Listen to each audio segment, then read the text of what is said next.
The Marine Corps has achieved milestone successes on and off the battlefield, in training and during real-world operations. Throughout our history, Marines have shown how deeply invested we are in fighting and winning. This is the culture of the Marine Corps, and it's very demanding. Our fight and win spirit is deeply rooted in our soul, and that must be nourished and preserved. We're also bound by the duty to ensure every Marine to our left and right succeeds, not just in the Corps, but in life. Failed relationships, family hardships, death, post-traumatic stress, and mental health conditions are some of the common stressors Marines are faced with during their time in service. Sometimes, the toughest part of those challenges is being able to know or understand that something isn't right. Marines, you are not alone. So do not go through this struggle alone. Seeking help to cope and persevere during these challenges is a great first step towards a healthier life. Sometimes, talking about mental health perseverance and the struggles you have faced with suicide is enough to reduce the barriers that Marines may face when approaching that first step in getting help. I have also found that sometimes all it really takes is listening. If someone is willing to talk, listen, make the time. I wish I had done more of that. As the Sergeant Major of the Marine Corps, I stand proud to see that our leaders are sharing their stories, opening more doors to mental perseverance and closing the doors on the stigmas associated with help-seeking behaviors. Our Marines and our families are the driving force behind our success on and off the battlefield. The life of a Marine is indeed tough, but it's a gift, and it's a gift worth living.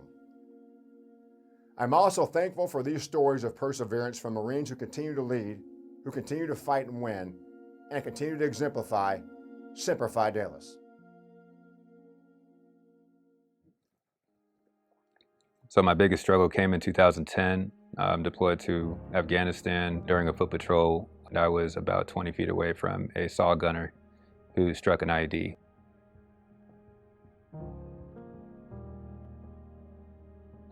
He was killed by that blast, and I received quite a bit of damage from the force of the blast and shrapnel.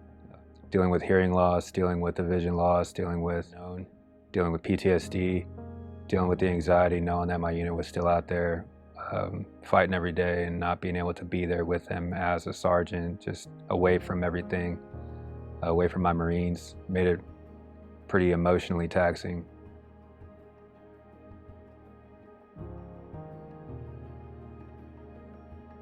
A lot of things to complain about, but I was surrounded by a lot of men and women who suffered some losses like I did, and everybody was dealing with their own battle, so that kind of really helped me keep things in perspective.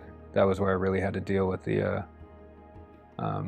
loneliness and just a lot of the downtime, where I was in my room laying down in the dark and just by myself a lot. TV was off, the lights were off, and I would just lay there and kind of, get lost in my sorrow.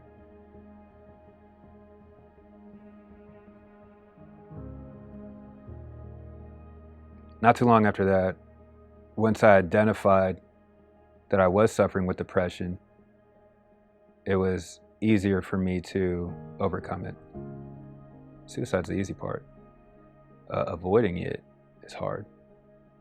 When it comes to somebody with a healthy mind, body, and spirit, suicide's the last thing on your mind.